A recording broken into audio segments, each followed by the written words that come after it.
Welcome to the BS and Beer Show. Tonight we're doing our Independence Day party where we are inviting all of the audience to join us and tell their stories. So we're gonna do a lovely intro. And our subject tonight is pushing for the win. So in response to it being the 4th of July weekend, I go with a local brew, Baxter Brewery, and this one is Staycation Land, because usually the 4th of July is one of Maine's busiest holidays, but since people are not traveling, here's to Staycation Land. We love to encourage local groups. This is a little bit more like local group format where everybody can see each other. I think most groups are meeting online in this format. Usually we got together, so you can use the BS and Beer name, but don't trademark it and all that stuff. If you want to learn more on how to start a local group in your area, reach out to Mike and go to the bsandbeershow.com for more information on that. Some great local groups have popped up across the country, so we're super excited about that. There is an email sign up on the bsandbeershow.com website that gives you a reminder of the upcoming shows and who's on and links to guest bios. And we want to tonight thank our media partners, Vine Home Building and Green Building Advisor, for their support in making the BS and Beer Show happen. So thank you guys. I'm going to kick it off to Brian to tell you a little bit more about how tonight's show might work. This is an experiment, so. Yeah, so tonight's show is going to be interesting for a few reasons. For one, once again, I'm having some internet issues here, so I may or may not be able to be as helpful as I, well, at least as I try to be typically. And the other reason is because we really don't know what we're doing. We want to have a more participatory meeting tonight, and we want everyone to share with comments and questions and all that kind of stuff. But we don't know exactly how we're going to do that. You've probably heard us say already a few times now, please keep your microphone muted when you're not speaking. And that's just to keep kind of the general noise down on the show. And when you're ready to speak or would like to say something, you can unmute yourself. If I think what we'll do is we'll see how it goes. And if it becomes troublesome, meaning that, you know, because we're not in person, and meaning that people are keep jumping in and trying and speaking over each other unintentionally, maybe we'll go to we'll ask that you post in the chat box that you want to speak, and we'll call on people. But I think for now we'll just sort of roll with it when we get to that portion of the night, and we'll see how it goes, and we'll try to manage it. The only thing we know for sure is that in just a moment, John Deans is going to give us an introductory address, and I think someone has the duty of introducing John tonight. So that's not me, so I don't have to go say much more than that.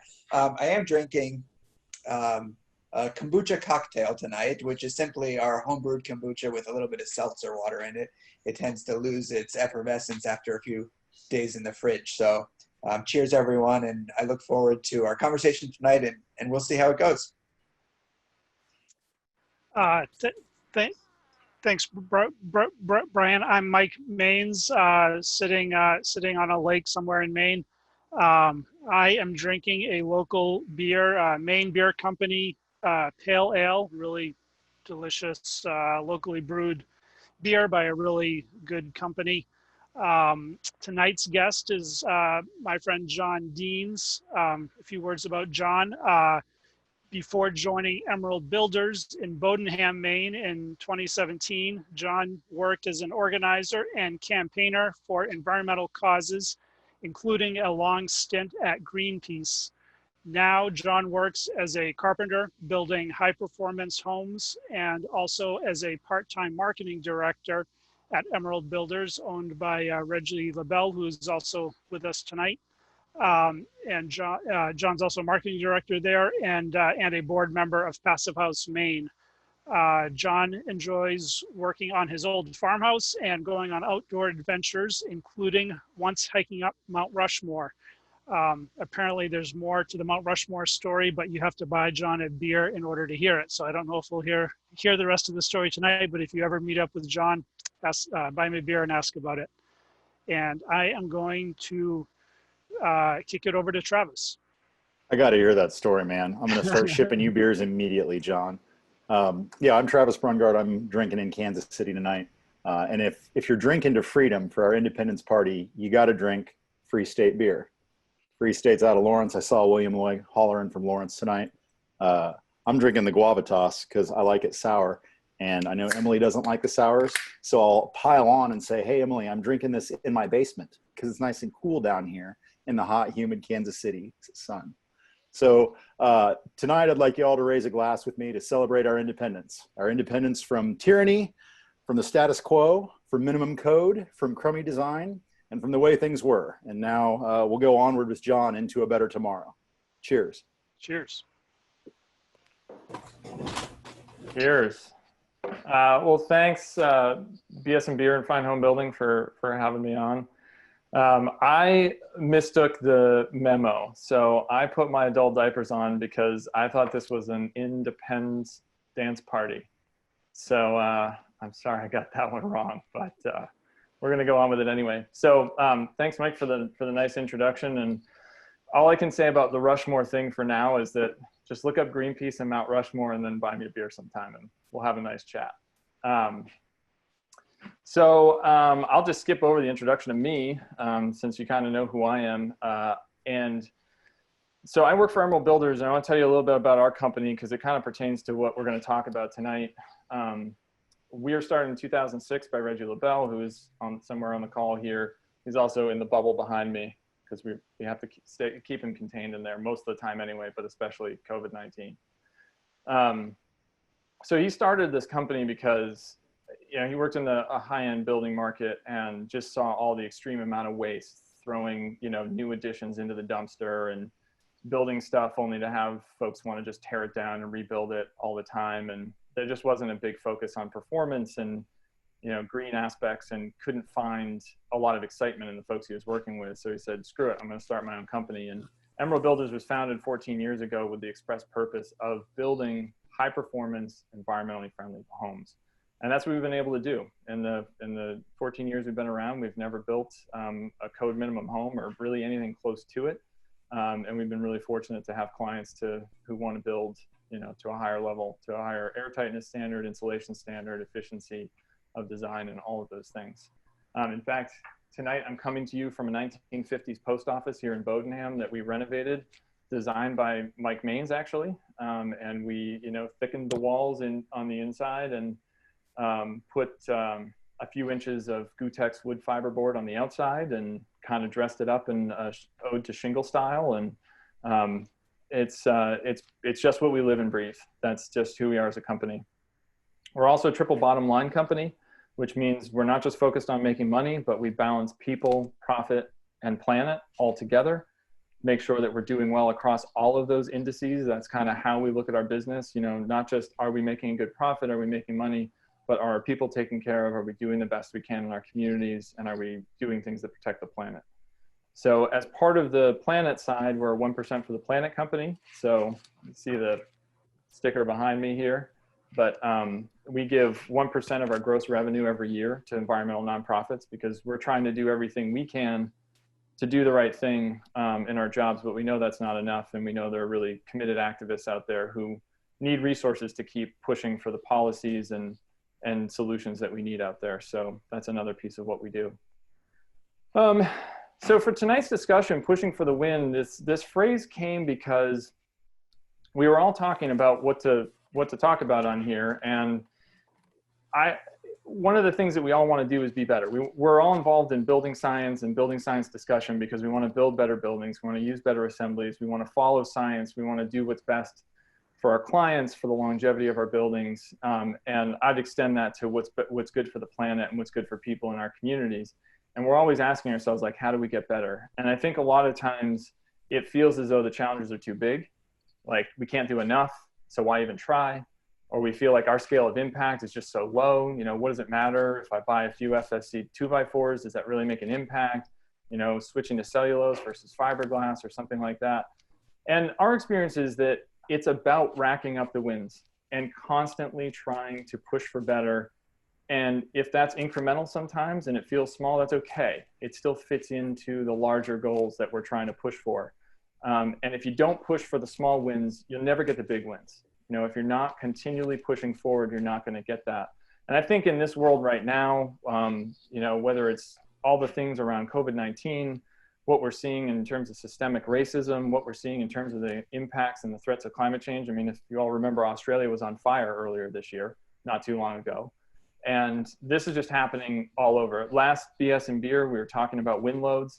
And I think there was someone on from Texas talking about how the wind loads are bigger. You know, it's driving the engineering of our structures in a very real way. And we have to contend with these things. And so I think it's about building better. It's also about being better. It's about being better companies, taking care of our employees, taking care of our communities, our clients, making sure they're in healthy, durable homes. And we do that by just moving forward every chance we get. And I just want to share a little bit about what we've done at Emerald Builders and kind of how we think of it. And then I'm hoping that the conversation is everybody can kind of throw in what they're doing in their communities and their companies with their assemblies and how it can all fit together and we can share some learning. So for us, I think like many of you and our heart, we're craftspeople. That's ultimately what we're really passionate about. We like making things. We like putting joints together. We like putting buildings together. We like seeing structures arise. We like designing them. We like envisioning them. We like putting people in homes that are safe and healthy. And the craft is really at the heart of all that. And for us, we take that same level of care that we might take for a miter joint or coping, some crown, or doing cabinets or reveals. I mean, that same level of craft permeates everything we do as a company in terms of people, in terms of our environmental considerations when it comes to materials, how things are put together. And I think having an ethos around that really drives us every day to be better and constantly makes us accountable to ourselves to do better. And I think that's a really key thing for us. One of the things that I think, you know, sometimes it's great. We get to build a house with Mike Maines and it's a net positive energy home where all the solar panels are generating extra electricity and it's super insulated, super airtight, carbon storing with cellulose and good wood products. But sometimes we don't get to do that. And sometimes we have to do the best with what we've got. And one example I wanted to share is a project that we spent most of last year on turning an old barn into a high performance home. And it was a huge challenge, a lot of really cool structural stuff and threading steel into weird places and things like that. But one of the things is we came in a little late to the project. We weren't part of development and we had to look at how to improve the environmental criteria of the project. It was covered in foam. So it had 2 layers of polyiso on the outside, 4 inches total. And it had SIP panels for the roof using foam. And we said, okay, well, how can we make this better? What can we do that's going to be comparable, that's going to give the same quality, both from architecture level, design perspective, and comfort and sustainability? And we said, okay, well, let's build an I-joist roof system on top of the existing barn boards, 14 inches with dense packed cellulose and vent channel and using smart membranes. And we use Proclima systems for that, but there's many products out there you could use. And we worked with the architect, we worked with the client, we made it work with the design because it raised the thickness of the eaves area and stuff like that. And we made it work and we had hard conversations. And for us, it was a huge win. And on top of it, we also used 1 layer of recycled polyiso for the exterior insulation. So that had already had its environmental impact and we got to reuse it and then we covered it in a new layer. So the sum total of impact from our perspective on climate and toxicity was that 1 layer of polyiso that went around the whole thing. And we've taken a lot of bad stuff out and put some really good stuff in. And that's for us, I mean, it's a compromise, but it's a win. You know, we put that in the win column because maybe another builder would have showed up there and just said, okay, we'll put the foam on it. It's good to go. It'll be fine. Just fine assembly and fine design and we'll just go for it. And I think that's for us, one of the big things that we try to keep in mind is how we just constantly push for the win on everything. And so I wanted to share a couple of perspectives that we have that we kind of carry into our projects in our company that might be useful. And it starts with setting really clear goals and principles for your company and for your work. And just saying, you know, we want to build prime performance, we want to build carbon storing, we want to try to eliminate toxic chemicals, and it kind of can go on from there. And you set those principles and you try to achieve those every day. And then you also have to set lines in the sand and you have to say, you know what, there are lines that we're not going to cross. We'll just say we're not your builder. Sorry. You know, one example for us, we don't use vinyl siding. So we won't do vinyl siding. If that's super critical to someone for some reason, they're going to have to find another builder, because what, you know, the chlorine chemistry is doing to people in Louisiana who have higher cancer rates than anywhere else in the country is just not acceptable to us. So we say, no, we're going to pass on that, you know. And setting those lines in the stand have been really key for us, because we know where, you know, it's sort of like, you know, we know where to fold them sometimes, right? And I think the other thing that we try to do is just push for more every job. Every job that comes forward to us, we try to say, okay, well, how can we plus this? How can we make this just a little bit better, or make it a lot better? And constantly looking for those opportunities is what drives us to come up with things to make, you know, our work better. And we do the same thing if we're looking at some of the issues out there in our community. So the way that we approach specific projects is to take those ideas and say, okay, a project comes across to us and we say, what could we make better? You know, and we create that list, we have those conversations, and then we prioritize those and say, okay, well, these top 3 things out of the 10 things we want to make better, those are really key to us. That's what we're really going to fight for. These other things we're going to try to get. But if we don't, you know, that's okay. We'll live to fight another day. We're going to try to make sure these 3 big things are able to go better.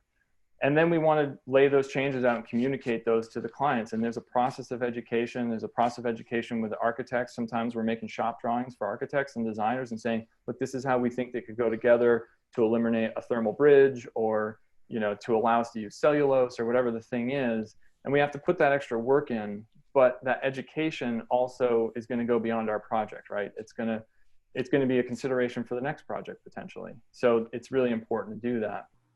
And then we also have to know when to walk away. You know, we push for the win, we push for this as much as we can.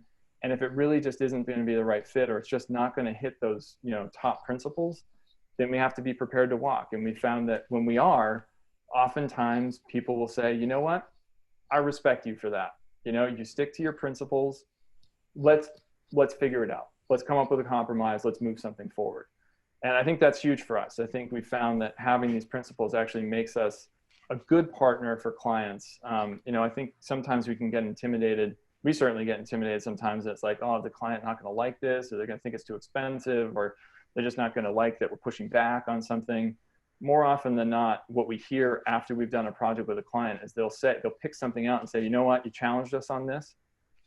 We really appreciated your perspective. We went with it, and it also made us respect you more as a builder. And I think that's huge to take with us, because it can be intimidating to push for these changes. I think a couple of the key learnings to sort of get towards wrapping it up here for us is we've learned to not trust comfort. If we feel really comfortable in a project and it feels really easy peasy and straightforward, we're generally missing something. That's when the spidey senses go off and we say, okay, hold on. What are we missing? This is too easy.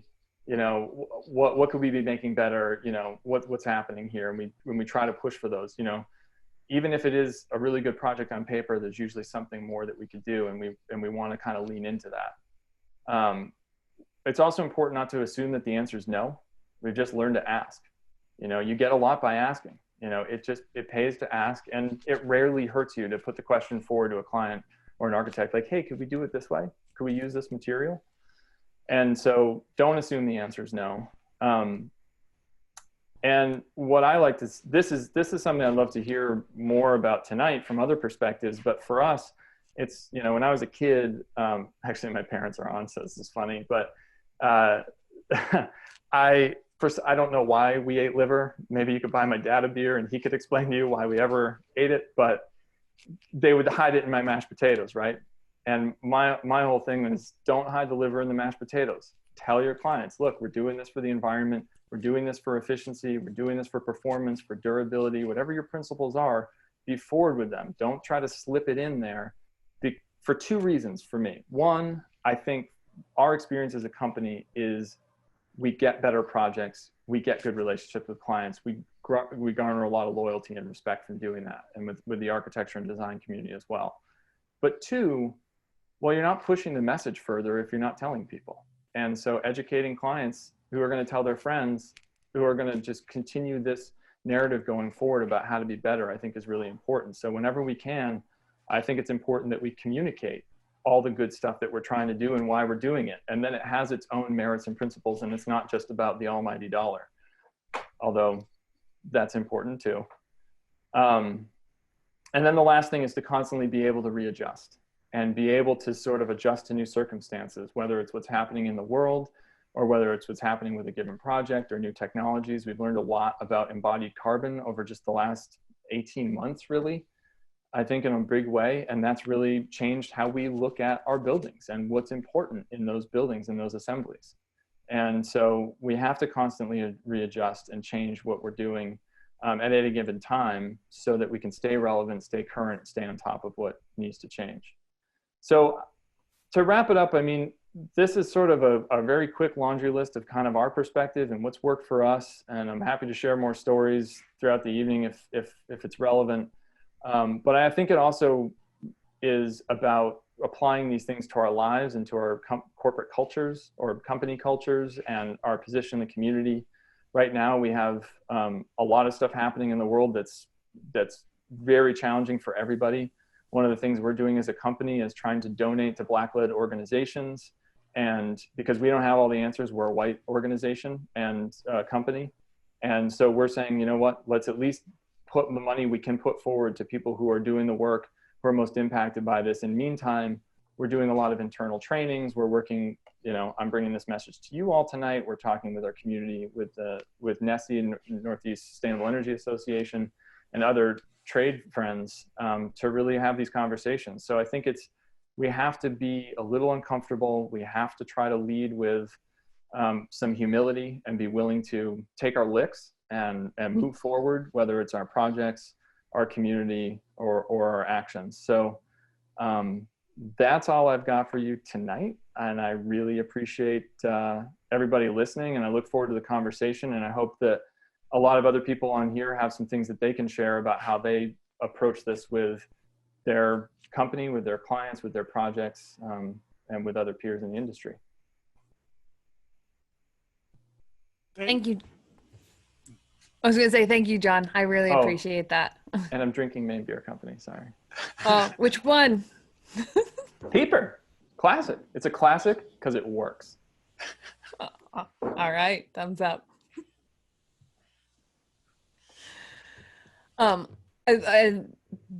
To keep from the silence going on here, also on the podcast this week on Friday, just to reiterate what John just said, I recorded with Casey Gray from The Conscious Builder in Canada, and what he left me with is, I like to be comfortable in my home, but uncomfortable in everything else. So, good point.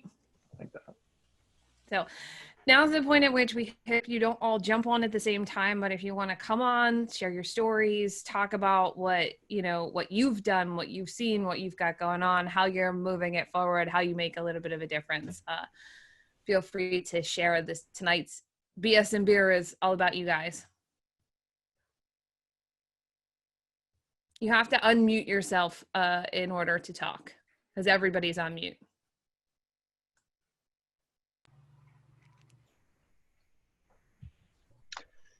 Hey, this is Joe. So I want to find out, did you start off with this philosophy and these conditions, or were you, like many of us, doing similar stuff and then realized that, you know what, I need to not compromise myself anymore? Or were you able to start off with a better philosophy from day one? Yeah, I'll take a shot at that, but Reggie's on too, and he can tell you a little of his personal story with this because it really came from him. But I think it's a little column A, column B. You know, I think we're constantly learning and progressing. And so honestly, a lot of these perspectives will change year on year.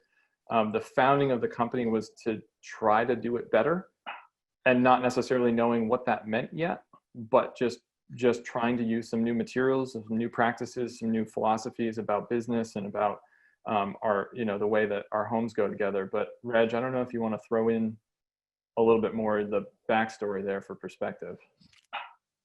Sure. Yeah. I mean, when we started, we did start the company with the intention of being this way. At that time, we didn't really know what that meant, or I didn't know exactly what that meant. So it did start with the idea of A, starting a building company, which was its own daunting process, and B, trying to do better, and then figuring out what that meant. So it was, I would say it was a little bit of a slow roll, in 2006. Of course, then we hit the recession, and but we've progressed ever since. And I think, like John had said, it's just been a forward process. We kind of started at zero, and we've been just trying to walk forward, just constantly take forward steps as much as we possibly can through the process. So in short, yes, we did start with the idea of the company being this way. But ultimately where we started was, like John said, I worked in the high end market. We threw material, we threw stuff over our shoulder all the time. Nobody really cared. So we wanted to just start to do better. So, when we started, anything was kind of better than it seemed than where we were. So yes, we did start with the idea of being this way, but it's been a fair amount of time in the making to hit where we are today. And, and the goal for this company is that, we're going to keep pushing, straight through and keep progressing. So that is our ideal. We're not looking for a plateau. We're looking to keep doing better all the time. So if that answers the question. Yeah, and I've got a quick thing to add. I mean, I've been working with Reggie for 5 years now, and sort of one of my design philosophies. I used to date a social worker, and she said you have to meet the clients where they are, and that of the relationship, that's the part that was valuable, and it's really helped me. I love doing passive house projects, but part of the appeal to me of the Pretty Good House process is a lot of clients just can't be convinced to go from code minimum all the way to passive house, and so scaling back, starting where they are and trying to help them go farther. But it's easy to get complacent and just say, oh, it's too hard. So I love working with Reggie and John because they'll push back and say, yeah, but we really don't want to use foam. Like, what else can we do? So like and sometimes that means they don't get the job because they'll stick to their guns enough to say, no, we really don't want to build a foam house. And I'll say, well, this client really wants a foam house, and I don't really want to do a foam house either, but that's the job. And so it's helped tailor my discipline, I think, towards doing the best I can. Still, not every project is passive house or even really Pretty Good House, but it's always trying to say, okay, the client is here. How can I do better? Or what's the best I can do in this particular case? And sometimes I can't do any better, and I say it's not a job for me. Does anyone else have experiences like that? I'll jump in, Mike. I want to commend John for leading, and Reggie for leading that charge of saying to their clients, no, we're not going to do that. This is important to us. The environment is for everyone, and it's a key component of our business model to do it this way.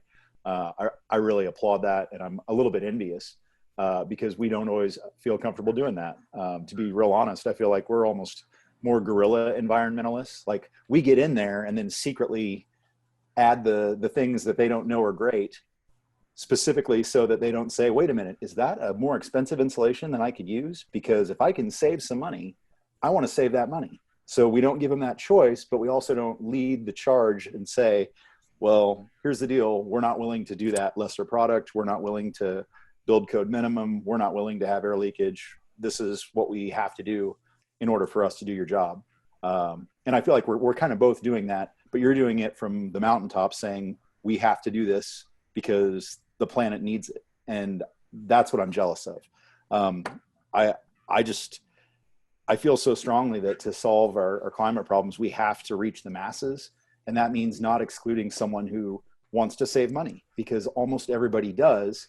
And so I feel like I'm justified in attacking it from the other end, but I want to be where you are. I'm super jealous. Well, I feel the same way, Travis. I'm going to jump in. Sorry, John. I feel the same way. I'm painting, by the way. I think that if we take the opportunity when given to say, this is the right insulation, rather than, in my market at least, and probably Travis's, rather than this is the most eco-friendly insulation or this is the most responsibly produced. And I just say, this is the right insulation. I'm the expert. Listen to me. That has been the most fantastic approach for my business. I've just said, I'm the expert. I know it's right. If we really have to get into it, I have no problem explaining it to you. But my guess is you just care what the price difference is.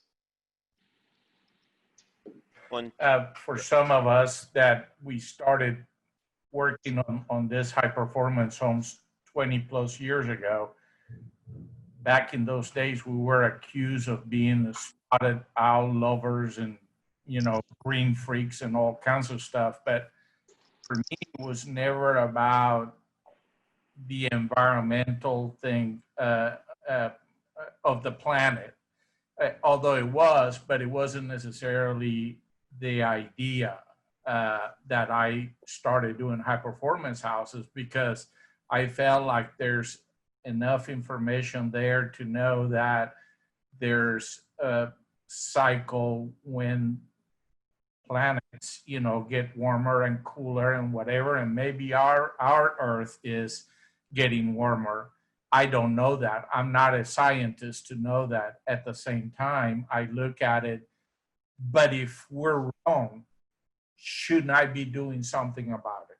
So I looked at it from the point of view of that, why don't I just build the healthiest, best build home, or design and build home that I can possibly do for my clients, and not worry about global warming or global warming potential or any of that stuff, which I really don't want to argue about it.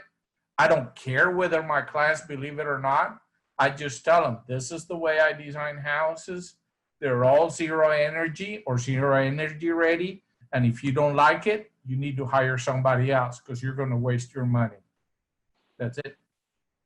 One thing that I had a conversation with Travis just the other night, and one thing he brought up was the fact that when he first started and bidding a project, you know, he might, I mean, correct me if I'm wrong, but maybe you start at a low point, but once the homeowners kind of instill trust in you as a builder, that's when you have those conversations, and not right at the bat when you're saying, hey, I'm going to give you better insulation value. So you start with kind of that lower cost perspective, but then once they gain your trust, then you can kind of ramp that up. Yeah, I can't help if I don't get the job. So if I've already, that's, and John and I talked about this the other day too. If I lead with, hey, you know, this is what I'm passionate about, and my envelope is this, and you need to strive to do this, and if you're not willing to do that, then I'm not your guy, then I can't make as big a difference in the world. But if I can show them how much I care about their home, that it matters to me that they're comfortable, it matters to me that they're wanting to stay in the house for 50 or 100 years or keep it in their family, and I'm trying to make my contribution to the built environment a century-long commitment. If they see that in me at that first meeting, even if the architect spec'd a freaking R19 wall with no air detailing at all, and it's, you know, junk stuff, if they at least want to talk to me long enough that they see that I care about it, then I can get in there and make a difference, because I can make that choice. And we do it all the time. It's not a great business model. I wouldn't recommend it to anyone, but it lets me sleep at night and feel good about the way I'm leaving the planet for my kids. We just, we do those improvements at cost. If we can't get the client on board, you know, it's just, it's more important to do the right thing than it is to make a dollar. And that's, I think, going to keep us in business a really long time, or it'll drive us right out of business. And I'll be asking all of you if you have a job for me. But if I can get in the door and make that difference, a lot of times my clients get on board with the things that I want to do. And again, we have a minimum standard. We're not building leaky houses with junk products. So it's not, I'm painting a really bleak picture like, oh, I'm the superhero. I'm not. I'm making a profit and everything's fine over here. But I am very, very much cutting to the bone on environmental stuff so that I can remain competitive in my market and get those jobs that would be energy hogs if I don't build it. So that's all I'm saying. I would love it if the world would kind of come around to our way of thinking by and large in a real rapid way. But that's why we got to do this guerrilla stuff for the time being, at least here in the Midwest. I think you're right on, Travis. I mean, we lose a ton of work. I mean, John didn't really say this, but we price and bid, and we go through so much stuff doing this. This is not, by no means, no one here should say, wow, we just get up and fight again and again every day. We close not as many jobs as we certainly would wish, in this tactic. But the one thing, like to add what you're saying, Travis, I mean, one thing that we say, if we can stay around long enough, we can talk about the stuff, we can convince people, we can plant seeds, we can put the ideals out here. And ultimately, we may not get the job, but we can sleep at night saying, I bet you a bunch of that rubbed off onto the project, and someone else is going to do that. And we usually lose it to, if we're losing projects around us, we happen to be very lucky in the fact that we're around a ton of high performance builders, designers, engineers, everyone. We're in a great market for this. So if it doesn't go to us, it's going to go to a friend, or if it doesn't go to a friend, it's going to get tackled by somebody, and they're going to have the guidance. No one can stray terribly far up here, which is nice. So there's a lot that helps us sleep at night a bit. It's a pain in the butt, certainly, but it's a consolation prize, I guess. And I know that's good. And I would just add real quick, I think what Travis is talking about, and other folks too, I mean, that's what I consider a win. It's kind of like, what's your context? It's about the push, and it's about the wins that you can get. It's not like I'm sort of saying what we do at Emerald, but if you get the energy efficiency by another means, and you live to fight another day, and you can have a conversation after the project, that's all good. And I think what we found along with what Reggie's saying is that the stuff does travel. The next iteration of the job, if we don't get it, we know that some of those considerations are integrated for the next builder. Maybe the next builder is just going to do a little cheaper or something like that. But we've teed that ball up, and that's a win too, even if we lost the job. Yeah. I want to ask a question that's slightly different. So I appreciate all of your effort for the material selections and what those are doing for our ecology and economy and everything. But what are you doing to separate yourself as creating a healthier environment? So you guys are creating great shells, you're doing all these things, but how do you explain to your clients and maybe just your strategy on what are you doing for ventilation and filtration as to why these homes are not just great for the environment, but they're also healthy for you, which most builders have yet to really adopt as they can do better selection of materials, but they've yet to figure out that there are some things we need to upgrade inside. Yeah, that's another big piece of it. So the healthy home is another part of it, and a little bit about the materials, but also, our houses are built super airtight, and 0.125 ACH 50 on a project we did with Mike, and 0.25 on this barn that we did. So we're building them super airtight. So we know we need really good ventilation. And so we predominantly use Zender systems, for instance. But the barn project that we did was for someone who is a pediatrician, now does sort of real estate work, but had been a pediatrician, and health was really, really important to him. We also uncovered a lot of lead in that project that we had to deal with, under our lead certification. And so, making sure that the stuff isn't lying around for people to inhale is important, but also making sure the air is clean and communicating that. And I think what we're going to see nationwide, and we're seeing it happen in Maine next year, is the standards are, the air tightness standards are going to go down, are going to a place where air handling is going to be required. And I will say, that will be a really interesting conversation for BS and Beer to dig into more, because what we've found is designing these systems at the residential level has its challenges. Doing makeup air systems, people who want, range hood vents and all of that kind of stuff, or have wood stoves. There's a whole bunch of little problems that happen that we have to problem solve on each project, and we end up being sort of quasi HVAC mechanical engineers just to make sure that adequate airflow is happening and that the pressures are right in the house and things like that. So it's definitely an important area, and something that we also use to sell people. The filters used in the Zender system will filter out COVID-19 virus. They'll filter out SARS viruses, MERV 13, that's my understanding. No. You're shaking your head, but No. so so fill us in. Yeah, Joe. So real quick, so the virus is incredibly small, minute, and it barely even a HEPA filter will actually capture that small of a particle. But viruses don't travel by themselves throughout the air. They travel on other particles that the MERV 13 and higher will grab. So you can grab the virus, but you're not grabbing it directly. You're grabbing it on all the other particles that are still able to be inhaled. But in general, that's a challenge to not be cautious about what you're promising about COVID versus just better air quality because you're doing great filtration. So that's the fine line is between, what is a 2.5 particle that was carrying the virus versus the virus itself. Copy that. This is why this I read here on the comments that Dan says that it's really hard to teach or convince a client in 30-minute meeting.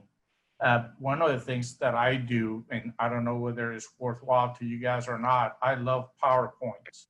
So I've developed my own PowerPoints where in 30 minutes, I can explain the process of building a zero energy house, not only from the building science point of view, the building envelope and so forth, but I also include universal design because all the houses that I design has that.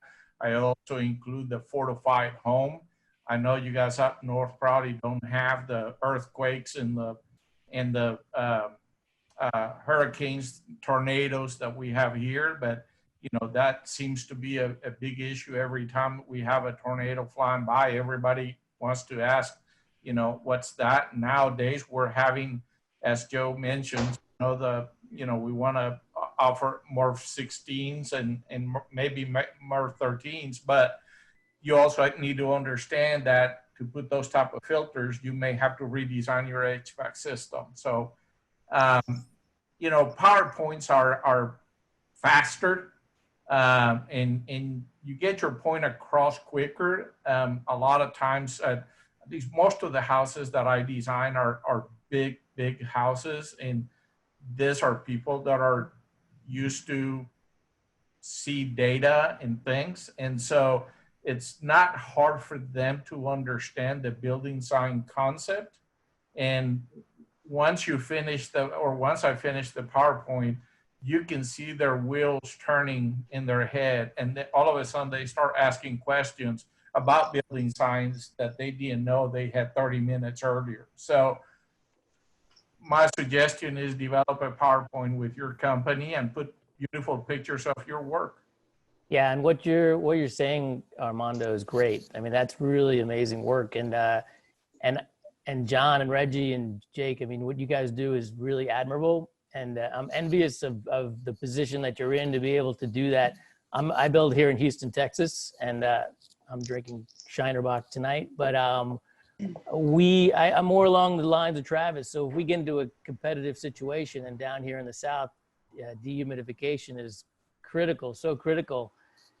But a lot of times if I'm in a competitive bid situation and, if I'm adding, $6,000-$7,000 that my competitor is not, I want to get in there and then educate them and then maybe get in front of them with a PowerPoint presentation or educate them on why that's important to spend the money on. So, but sometimes it's not always, we don't always have the luxury of picking and choosing at times. I hope to get to that point someday, but we're not there yet.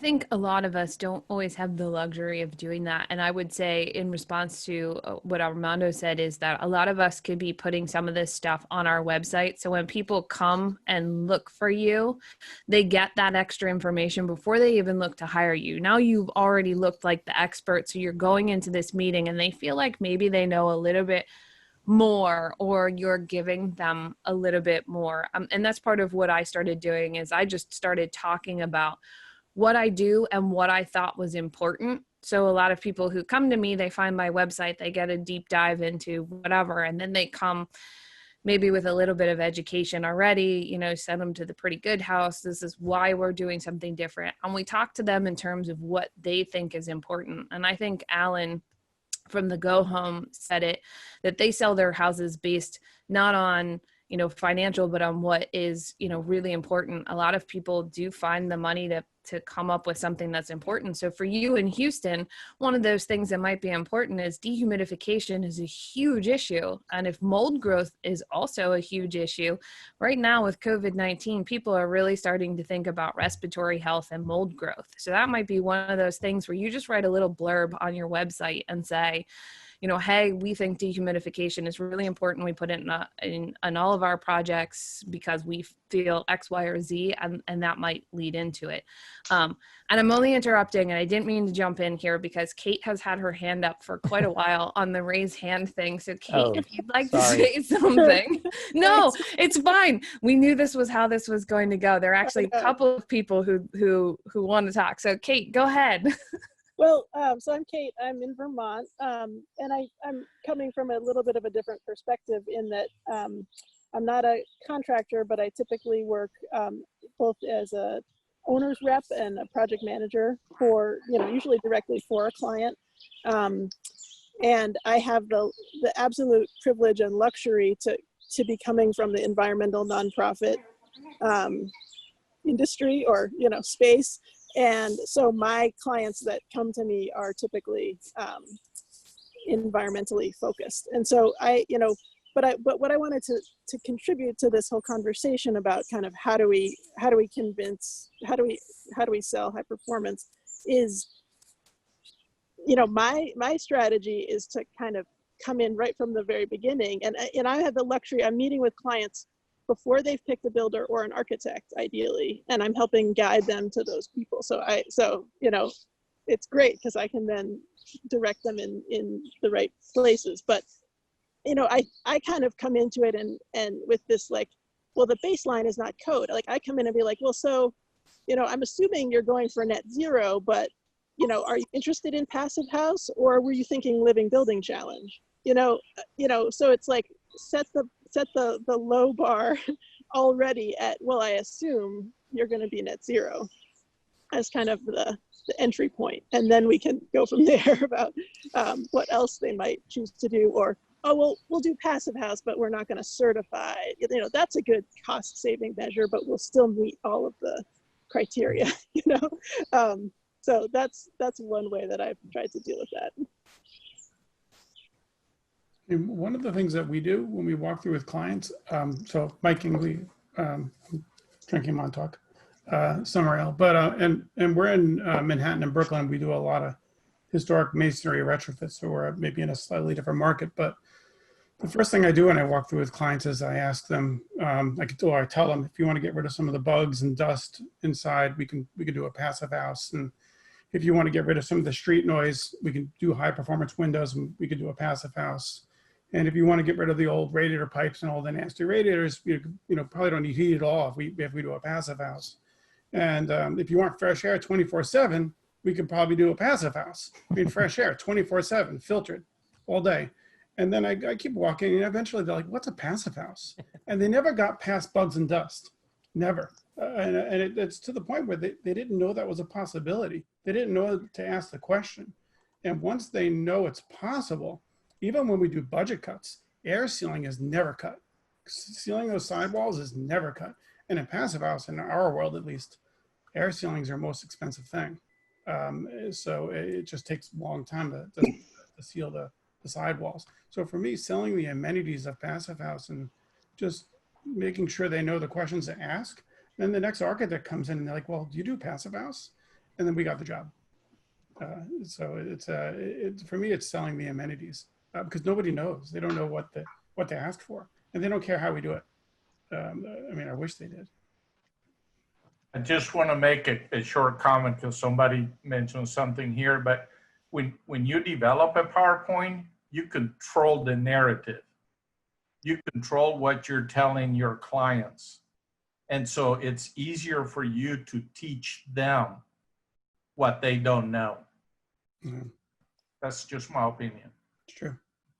That's a great segue to Matt. I know you're on here somewhere, so pop up on the screen and unmute yourself, which is the other thing is if somebody is really driven by price, they're always just going to find somebody cheaper to build it. That's sort of a reality to that.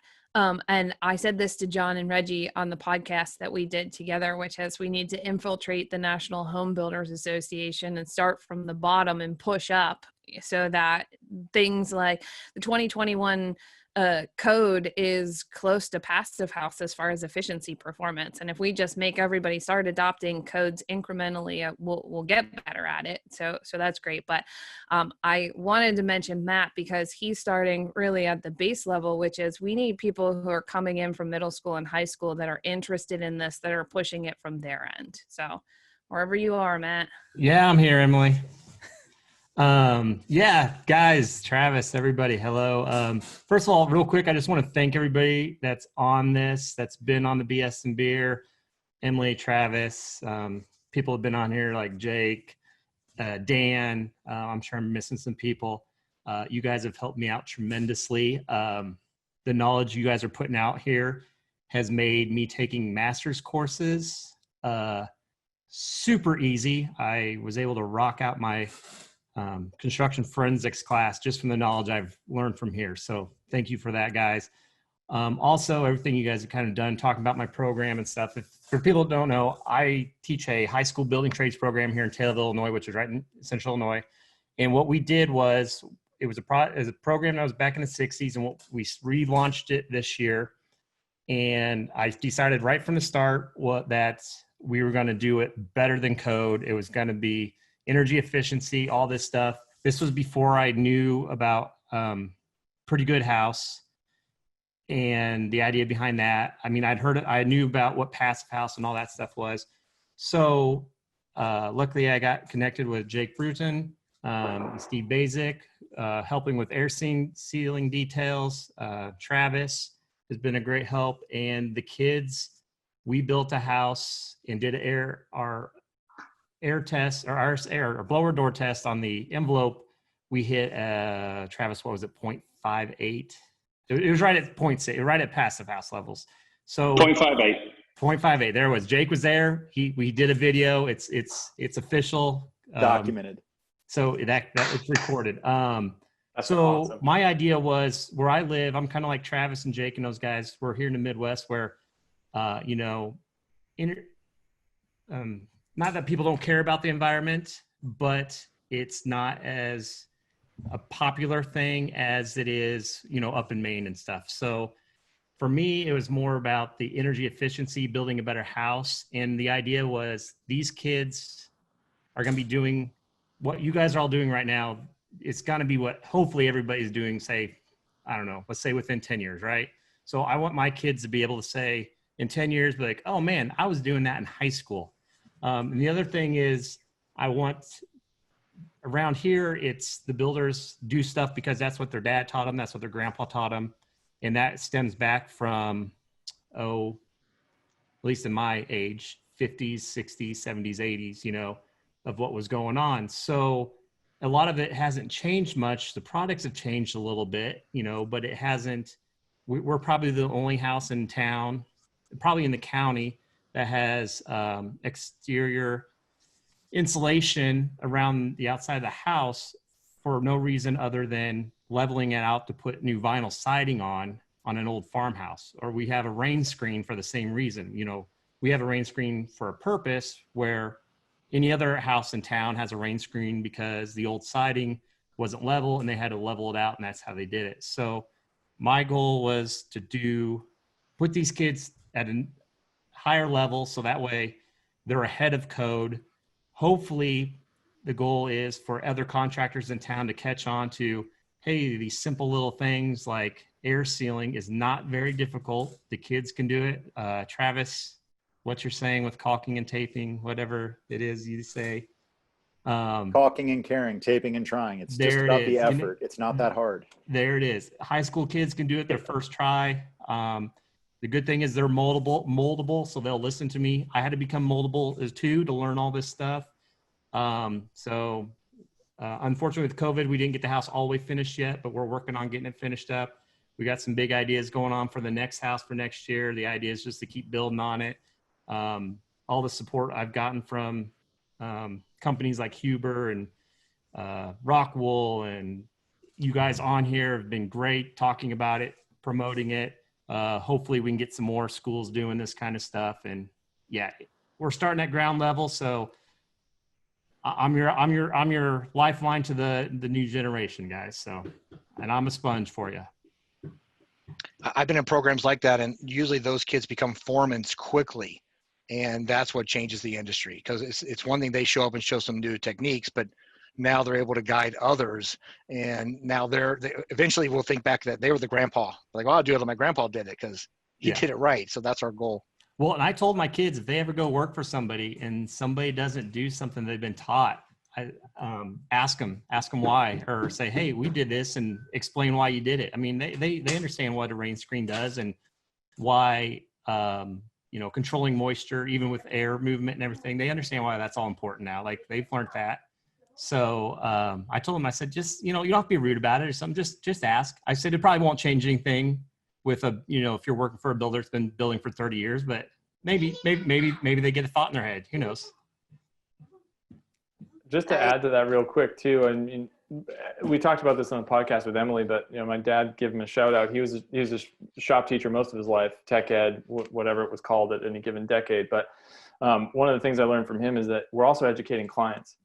You may never go into the trades, but you had your hands on something. You know what it takes. You know to respect it. And I think that's one thing that we lose because tech ed programs and those things get cut all the time when there are budget cuts, right? Like, it's one of the first things to go. Yeah. And I think on top of that, I think as builders and designers, we should also make the effort to get into math classes. We should get into art classes. We should get into other places where this stuff really applies and where it may be sort of odd for a kid to learn it there, but it makes a lot of sense. And it also means that when those kids are 20 years in the future, buying a house, trying to build a house, they're asking good questions. They're scrutinizing the details. So we're not just educating the next generation of people making it, but people buying it and people in the market. Yeah, totally agree, John. And one of the things I'm hoping to do too is, and I've actually talked to other shop teachers and tech ed teachers and stuff about their programs, but what we're hoping to do is the kids learn about all this simple science in science class. Like we learn what condensation is, how it happens. We learn about vapor in the air. We learn all this stuff. So, but my goal is to get the science teachers on board is, hey, would you guys just use this as examples? Like, because everybody lives in a house that's, you're in some kind of shelter. They probably understand if their house is cold or warm, or if the wall, you touch it, or the window has water on it when, so it's a perfect example for just the general science teacher to teach. And I mean, we start using maybe junior high, you start learning that stuff really. I mean, we learn that kind of stuff early. In fact, when I talk about some things, and you said math, like there's stuff I have to look at. For, math equations. But these kids, it's fresh in their mind, and they know all those equations already because it's fresh. So, they know it better than me. Don't mind if I jump in? Yeah, go for it. So I love hearing about all this. We have these pods that we use for the builder training for passive, and this past year before all of this in-person situation, we had a situation where we lent out the pods to a science class in a Waldorf school here in Boulder, Colorado, and the science teacher had them do all kinds of experiments on it. And I mean, it was just one of the most rewarding kind of things to see, the pods being used outside of the typical training for builders, but to see the kids latch onto it so quickly was really, really encouraging. And then in addition to that, another kind of word of encouragement is you guys are talking about, air tightness, and, all we do is train builders. And I will say probably about 100% of them, maybe 99% of them come to the class not having done a passive house before. But every single one of them that goes and decides to build a passive house afterwards, or at least to try to hit the ACH 50 of a passive house, does it. So what does that tell you? It's not rocket science. You can do it. It's putting the tape in the right place, not the wrong place. Yeah. And, it's just deciding you're going to do it. And that's, a really encouraging statistic. And as we have more students graduate, I want to start, surveying them to give us back these good statistics, because it's encouraging to hear, I think. Yeah. Yeah. Well, it's funny, when we did this, again, this is my first time. So our program, we bought a Retrotech blower door kit. So we have one in possession, which they gave us a good discount too. So if anybody happened to be connected to them, thank you to you guys as well. So I remember me and one of the students who was really excited to find out what the blower door test was going to be. We did a trial run because I was just so anxious. I wanted to see what it was. And I was like, you know what, if we can beat 3, I'll be happy that we beat code, you know? So the idea of being under 1 was almost like the ultimate dream. And when we started running the door, I didn't plug in the volume in correctly because I didn't count the crawl space. That's what it was, because we do have a crawl space and it's all encapsulated, and I didn't count that into our volume. And so we were hitting like 0.9, and I'm like, no way, I'm doing it wrong. This is not right. I think we did a good job, but I couldn't believe it. So the next day we ran it again and we got the same results. So I knew I was setting up the test right as far as everything else, because that was consistent. And then Jake and Travis came up, I think the next week or something. And Jake, we were sitting there watching it, and that number just stayed low and didn't go any higher. And I'm like, oh my gosh. Like, so it was fun. Jake was there and Travis was there. It was a good time. Good work, dude. Yeah. The majority of that leakage is actually the frame itself. Is, you know, what leaks around the blower door is probably a percentage of what you still calculated. Yeah. And the only thing now, we did have, we had our bathroom vents in. So we did a pressurized and depressurized. So depressurized, we were at the under 0.6, and then pressurized, we're just over like 0.6 and stuff. So it was awesome. So now we got goals for next house and stuff. And, you know, we'll keep testing it as we build, you know, get through all the steps here and stuff. We've still got a couple more tests to do when we get some things finished up on it and stuff. But you do the full multi-point test? Is that what you actually did? As far as multi-point. Yeah, well, you run it at different pressures, and then it says, okay, here's your leakage both ways. And so it sounds like you did something. If you did both ways, you were doing something right. We just went to 50 pascals of pressure, and we went positive and negative. No, that was it. Right. Yeah. But it did take us a long time. We had the fog machine from Jake, and then also we bought a thermal imaging camera. Mm-hmm.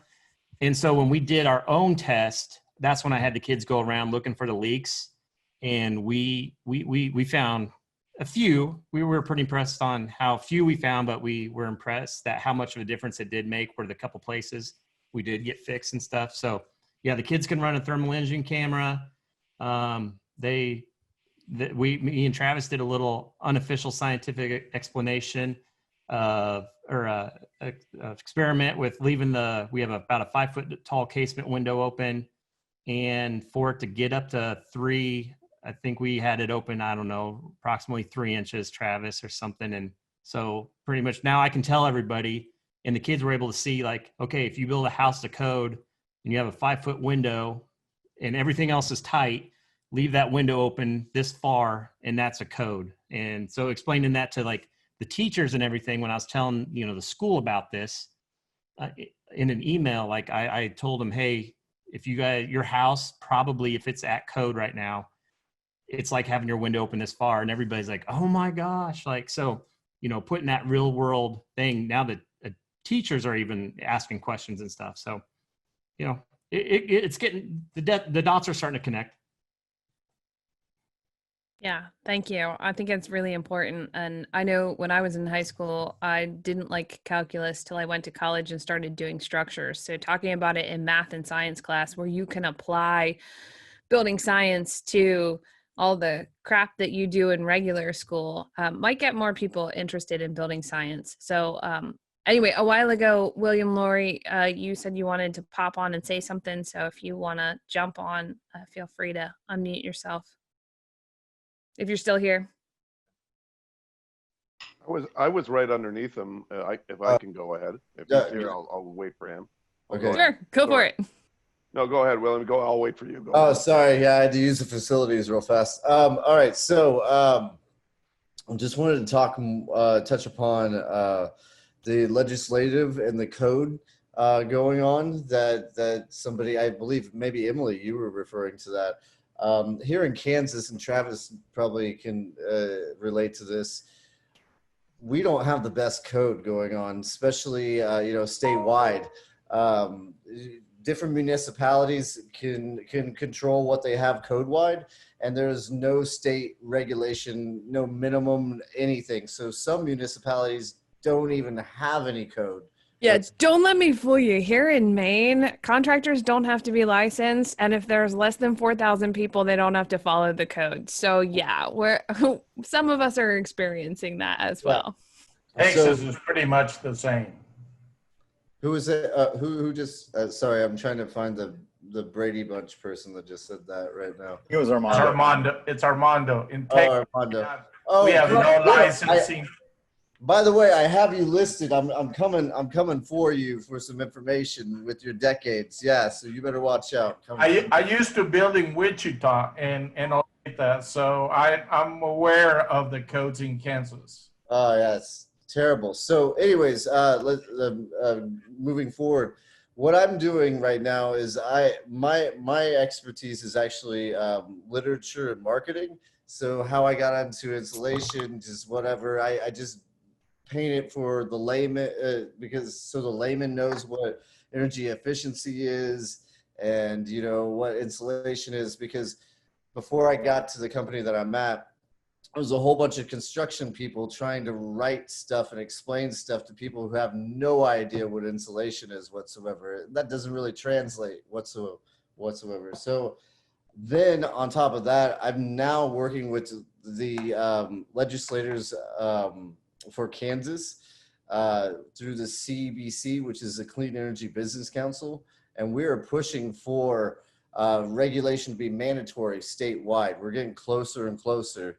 And in I'm sorry, I'm not trying to toe public or political lines, but in a state that is traditionally red, we're actually making some good headway.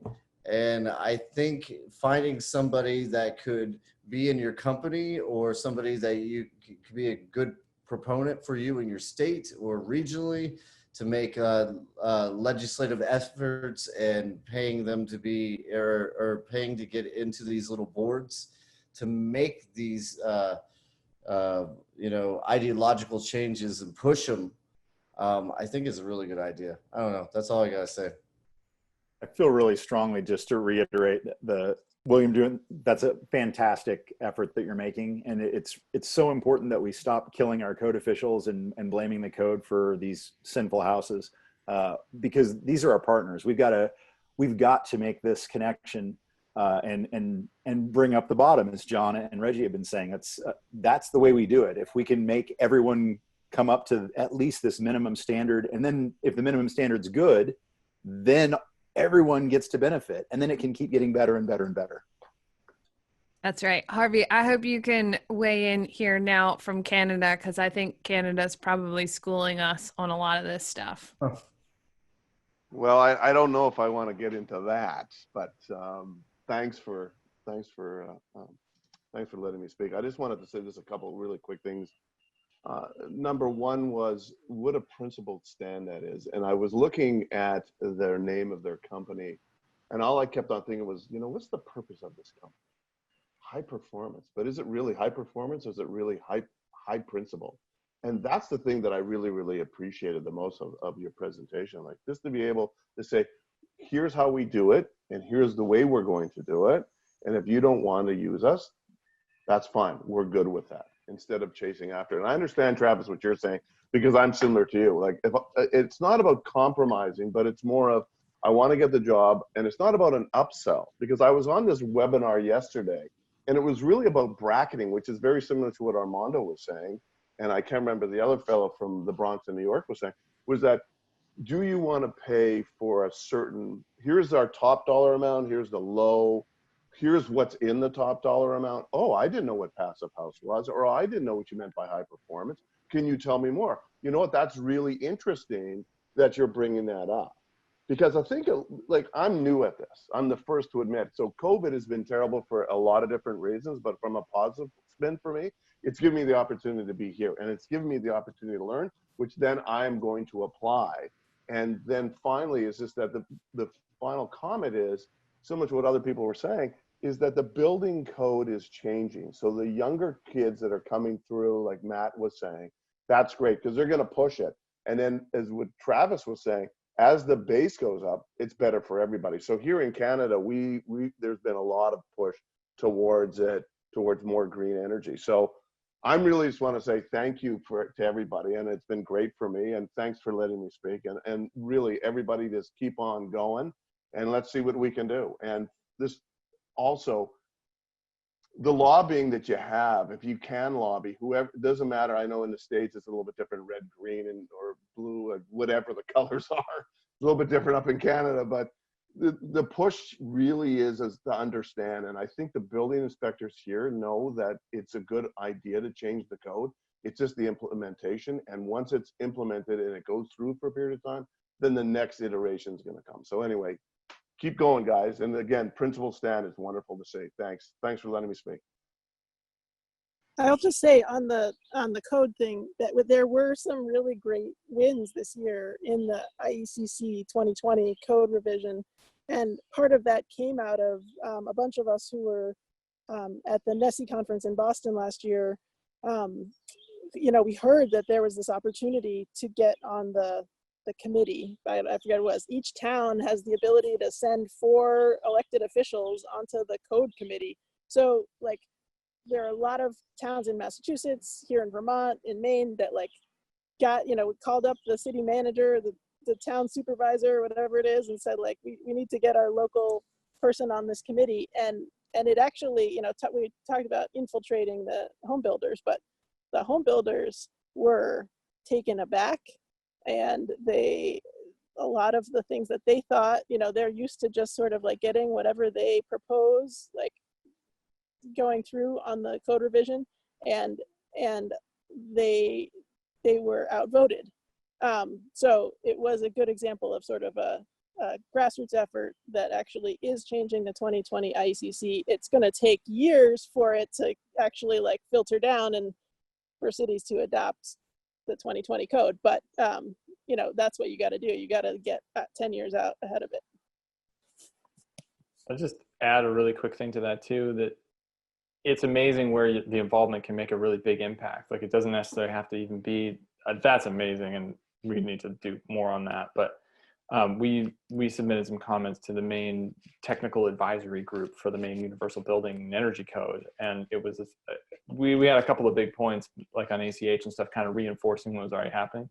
There was even a slight word change that we suggested from going from continuous exterior insulation to continuous insulation, or going with like a U value rating or something like that, because continuous exterior insulation could make all the double stud walls that we do up here, not happen. So it's like, we're the ones who know that stuff, right? We're going to pick up on that stuff and be like, oh, hold on a second. What do you mean here? Is that what we really need?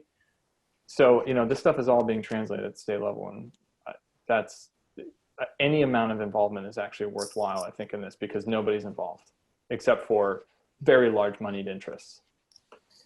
Yeah. If we could all, go ahead. No, I was going to say that's a good point, John, and good point, Kate, because, and if you think about it, even with our local association here, the ones who are more involved from a financial standpoint, as far as lobbying local efforts and the national, are really the large production builders. And not all of them are aligned with they're behind the affordable housing, but that doesn't always mean most energy efficient and that. So that's kind of along those same veins. So we, as smaller builders, we all need to foster our efforts to be a larger voice. It is unfortunate, but at least also here in Texas, as Steve said, it basically the code industry is controlled by the production builders. And I'm writing up some information now that hopefully you guys get later on about, you know, how at least here in Texas, you know, everything that from horse raiders, they cheat all the time. I mean, they just pass builders because they want to maintain the account.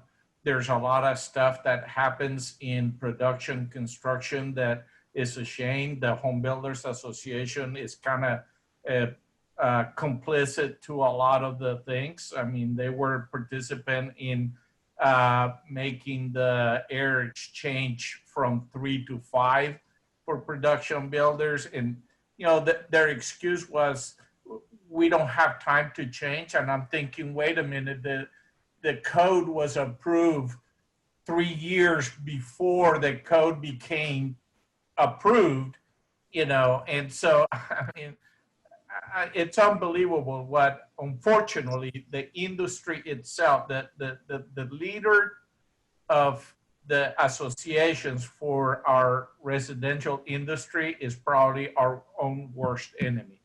Yeah. And Armando. And I remember, you know, many of us, Carl is still here, and he'll tell you back in 2006 and before then, we all worked towards developing the NAHB Green Standard, and we had a huge expectations, you know, that all the builders are going to go and certify homes. So let's go 14 years later and look at the percentage of the homes that their members have certified through their own program. It doesn't even come to 5% in 14 years.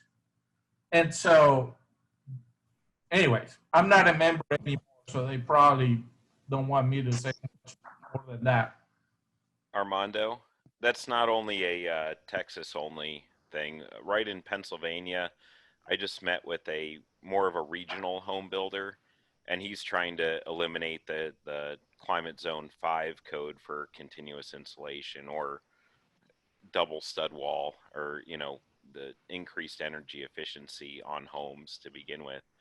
And he's part of the Pennsylvania State Board for Home Builders, and it's probably going to end up happening because he's a larger builder.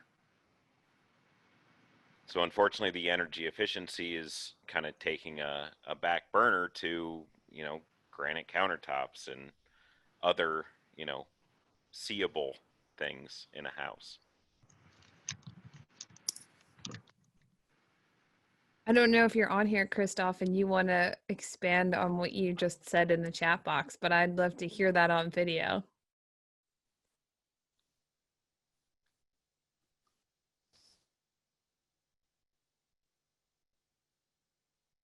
Oh, I put him on. Yeah, spot. Yeah, I can, Emily. I'm just at the hockey rink with my daughter, so I take my mask off in a public place, but I'll keep it close. Yeah, social, racial, environmental justice. I mean, I think we all feel it right now. There's like it's almost like if the universe were sentient and we're trying to give us a wake-up call. Like, how many more messages do we need to get that everything's intertwined, that it's all one system, you know, at least the planet, as far as we can tell. The global economy, the global energy and resource use, I don't know, systematized violence and oppression. And I don't want to sound, I feel like I'm just sounding like a weirdo on this, but like, just take some time individually, each of us, and just think about these things. It's not like we're dealing with multiple individual problems in individual areas. It's just like, as a race of beings, our strategies for happiness are not skillful and they don't work. I'll stop there. Thank you. Thank you, Emily. And I've been listening to your podcast. It's awesome. Awesome. I want to talk Thank to you. I soon. listened to yours as well. So if you guys haven't heard, make sure you listen to Positive Energy's podcast, the Building Science Podcast. Sounds like we need a podcast trade between the two of you.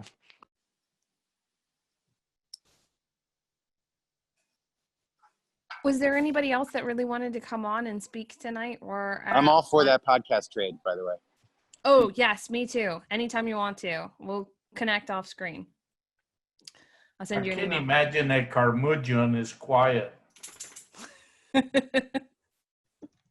So we're like 5 minutes from the end. Are there people on who didn't have the opportunity to speak? I tried to catch it in the chat box, but that's usually Brian's job. So I'm not as good as he is. I'm just going to blurt out that I really enjoy this very much and appreciate seeing all you guys for once.